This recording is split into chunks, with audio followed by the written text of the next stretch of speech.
Ooh, there's this. Okay, so there's more storytelling. So remember how when we first got here, it said this is home of the green monster? Oh, the fog's all kind of going away finally. Well, it is the home of the green monster, and I think it's going to be told to us through these hollow...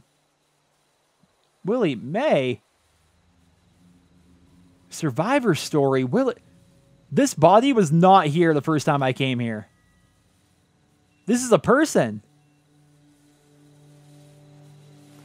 I pressed the button. Hush. I think it's recording now. Shush. Hello? Hello there? Oh, I think it's working. I hate these things. This is Willie May, and I was asked to talk a bit about my life since the war to help educate future children someday. I think that's nice. I thought I'd just watch my programs and entertain the grandkids in my retirement. But that didn't turn out to be the case. I'm just glad they all made it to the vault in time, you see. When I saw it in a dream, I knew my prayers were answered. My husband Frank used to work in the mines.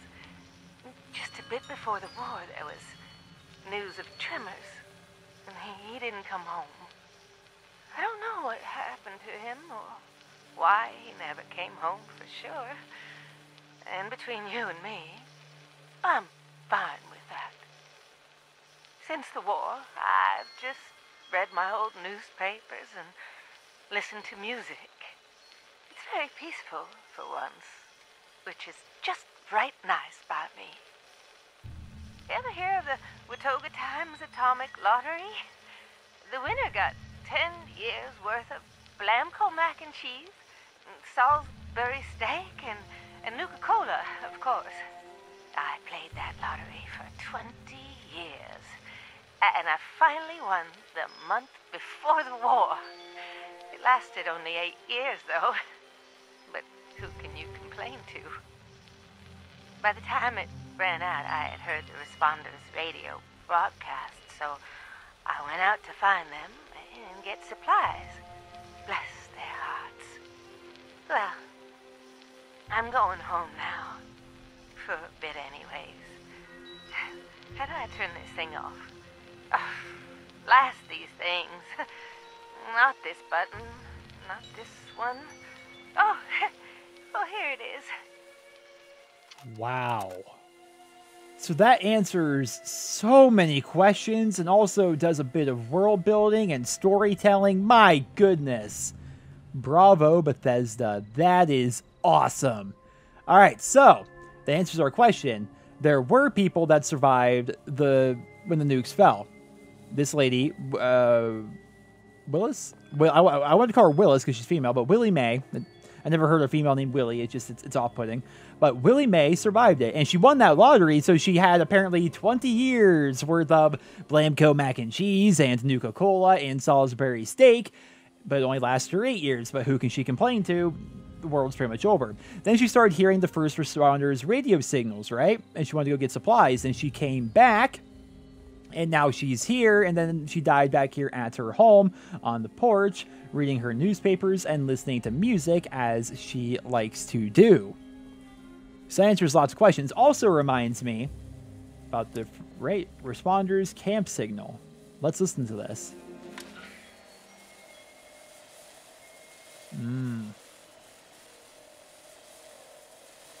It's not... Hi, folks. This is Jeff Nakamura of the Responders. We've set up a camp at Flatwoods, and we're offering supplies, medical treatment, and survival training to anyone in need. Look for us in the church across from the Flatwoods Tavern, and if you can volunteer some time to help out, we could definitely use it. This message will repeat. Okay, the message will repeat. So it's just a radio signal. It's going to be on forever. So there are... I wonder if they're... they might already be... I hate to spoil, even though I don't know if it's a spoiler. I'm guessing, but I think it's true, because I'm pretty positive Bethesda, at least at one point, said there's, like, no actual human, like, living NPCs, like, out in the world or anything. So the first responders, they were here, but I'm not sure if they actually lived to tell the tale, right? Oh, goodness. I'm not sure. But they were definitely here. There were other people that survived after the bombs fell, apparently, without even being in the vault, and they were out here doing things. But it doesn't look like a lot of them actually lived. But the reason why I came on this porch, the reason why it all took me by so much surprise was because I came to grab this, right? They call this the Town of the Green Monster, and this is why.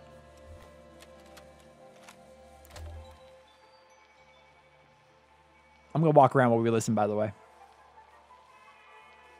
Welcome back, dear listeners. It's time once again to put aside all you think you know, all you believe to be true. Time to open your mind to the strange, bizarre, and sometimes terrifying world that exists in the shadows and fringes of our own, where myth, legend, and rumor are made real. Yes, it's time for more thrilling tales from the West Virginia hills. Tonight's episode, Who Goes There? The Strange Encounter in Flatwoods, is brought to you by Sugar Bombs, the breakfast cereal with explosive great taste, and 100% of the recommended daily allowance of sugar. Get your morning started right with Sugar Bombs. How do I get up here? Our tale begins on a fateful night when a young pioneer scout, Fred Fisher, finds himself in quite the predicament, having taken a spill and fallen into a dark place.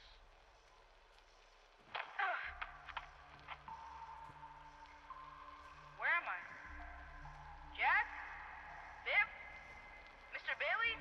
Can anybody hear me? I can hear you. Who's there? I can't see you. Me. My name's Sally. What's yours? Fred. Are you okay, Fred? I think so. My head's a little woozy. Must have hit it when I fell. Oh, no. Did you get lost, too? Well, Sorry, I can only accept new messages. what I mean is from the corporate. that I was camping with my scout troop by the lake near Flatwoods. There were these lights kind of dancing in the sky. Neat. I guess. Anyway, we heard some weird noises, and the guy's double dog dared me to go look. So I did. All by yourself? You're really brave. Shucks. Thanks. I followed the noises to an entrance of an old mine. It smelled awful there, like rotten eggs, but worse. Suddenly, there was this bright light shining down on me. I was super scared and ran to the mine to hide, but everything felt strange. Like my feet weren't even touching the ground. Everything went black, and I woke up here in the dark. That all happened to me, too. We'll just do what my dad says. When you've strayed or lost your foot, do what's best and stay put. They said they'd bring it soon. There are other people here? Dun, dun, dun. A very good question indeed. Tune in next time to find out the answer in the chilling conclusion of Who Goes There? The Strange Encounter in Flatwoods.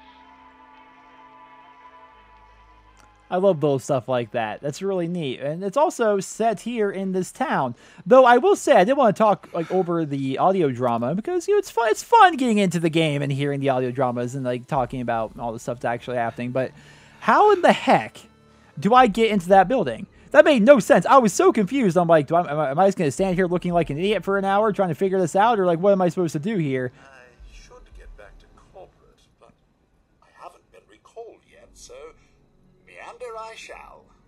I no longer require assistance. Please leave me be while I await further instructions. Well, what's the point of you being here? Why, hello. I've already delivered my message. If you have need to send a new message, you'll need to make a request with the Mr. Messenger service. Oh, where's that? Sorry, I can only accept new messages to be delivered from the corporate office, which I imagine is closed at the moment. So this is kind of like a post. Is this like the Fallout Postal Service? That's pretty neat, if so. But yeah, let's go back around here. There are obviously things to this building, but I don't think you can get up there. Like, I keep sprinting and jump. Oh, wow. Literally, I get like my first try when I'm not. Okay, whatever. There's a camera in here, a duffel bag with nothing, a combination wrench in there, and then there's going to be a grill, but you can't do anything with that. But then you also have this right here that you can just... Why couldn't I jump over this stuff earlier? I have no idea, guys. I have no idea. But we have survivor stories. This is a responder colonel. Wait, are his hands tied behind his back? Oh, no, they're not. Okay. And this is a raider. Oh, it's a doll. Okay. I thought there was an actual dead baby right there, man. Let's listen to the Colonel's responder story. Oh, this is the responder Colonel's survivor story, rather. I messed up all my words right there. Let's go ahead and listen to it. Boy, it's been like 10 years since I did one of these. Dasa said she lost my original one, though. Bummer. My name is Colonel, so, hey, hi. Let's see. Bombs fell when I was a kid. My dad died in the war, you know, so this is all pretty normal. My story is, I guess, boring. So Dasa found me when I was 13 or so. She brought me the responders. They taught me everything. I became a volunteer. It was great. For the past 5 years, I've been a responder myself. I help kids who lost their families. Get them safe, trained. Just act like a big brother. Every year we find fewer people, though, so... I don't know. Things are not good out there. Just getting simple food and water is tough. And the Brotherhood, well, we thought that would be different. We thought everything would be different, though. Well, so anyway, maybe in 10 years, Dasa will ask me to do another one of these survivor stories. Till then, peace, Appalachia. That's so cool. Okay, so here, Super Stim Pack, which is like mega, like a way better than normal Stim Pack. Lots of stuff in here, man. My goodness, and that's safe. This is so neat, but I wonder what happened to him. Now, obviously, Fallout's known for the environmental storytelling, but why did Colonel die on this porch? Why is he dead, and why is there a raider right next to him? With a stroller with a baby doll in it without an actual baby. Like, what happened here on this porch? Also, how do you get on this porch from the street? There's no, like... Not very good design there, West Virginia. Very confusing. But over here in this... Is that a mole? That's a mole. This man likes to hang his trophies. But we have the last will and testament of Jeremiah Ward. Will and Testament. I, Jeremiah Ward, resident in the town of Flatwoods, county of... Not sure. It's actually kind of fun. They don't want to be too specific with where we are in West Virginia. Being of sound mind and not acting under duress, mostly, hereby declare this letter to be my last will and testament. Maya gets the house and everything in it. It ain't much... Oh, I thought that was going to be the end of it. It ain't much, but that's all I got to give, and she's all I got. I know she's still alive. The responders say the dogs got her, but I know it ain't true. I guess she's... that's sad. They've been real good to us. Teaching an old geezer like me how to really cook is something, I'll give them that. But I know they're lying about those dogs. I seen them in the hills. There's some bad folk scoping us out. They took my granddaughter. I just know it. I'll get you back, Maya. I promise. So...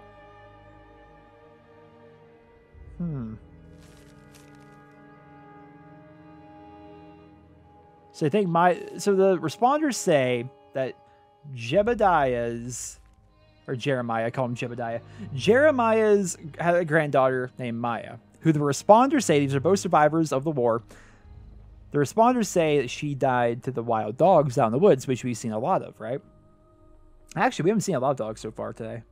I saw a lot with my brother for sure, though. But he doesn't believe it. He thinks there are people out there in the woods that have been watching them. Kind of like raiders, like the one that was right there. It's all kind of coming together here, boys. Party cups. Those look pretty pristine for party cups, if you ask me. But, you know.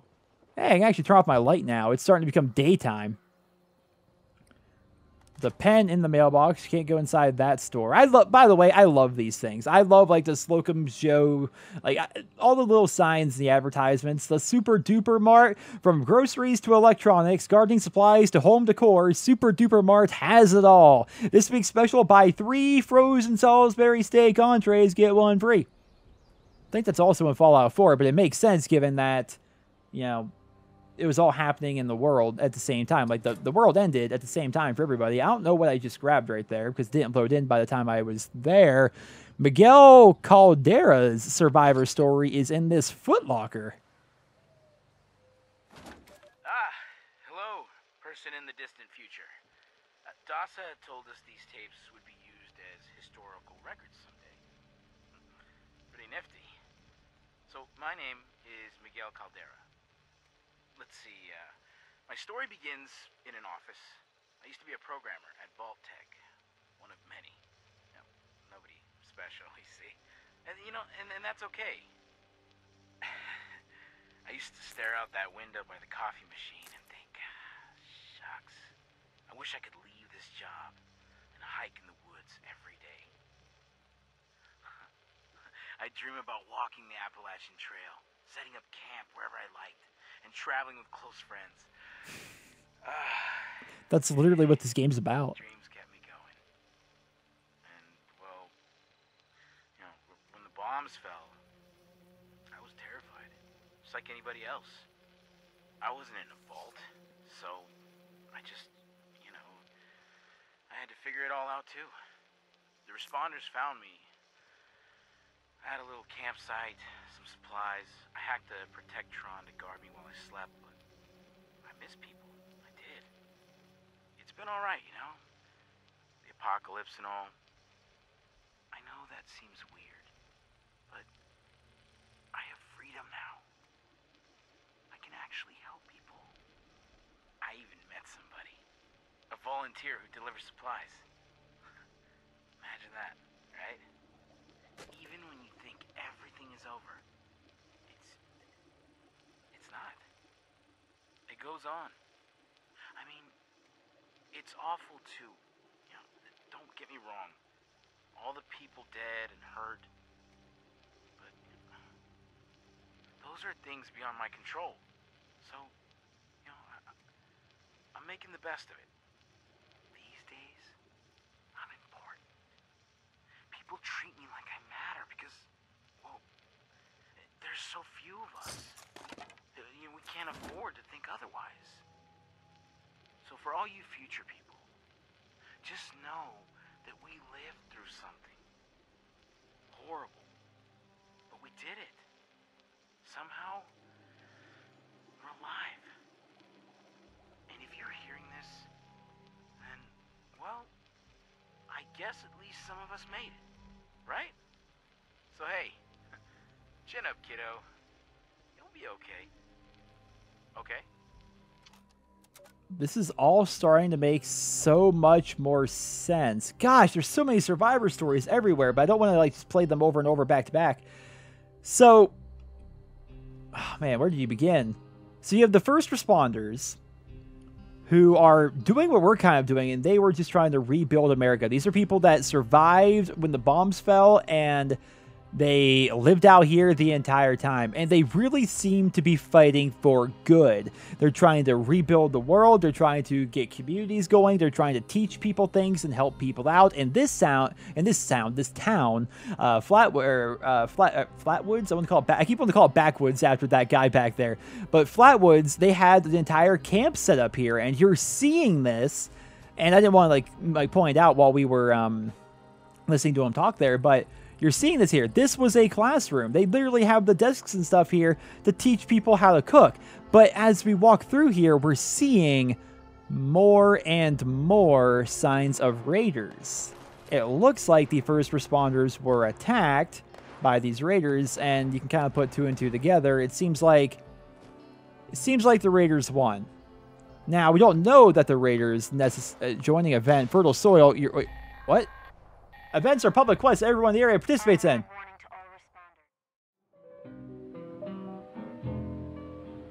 It's all over, but the crowd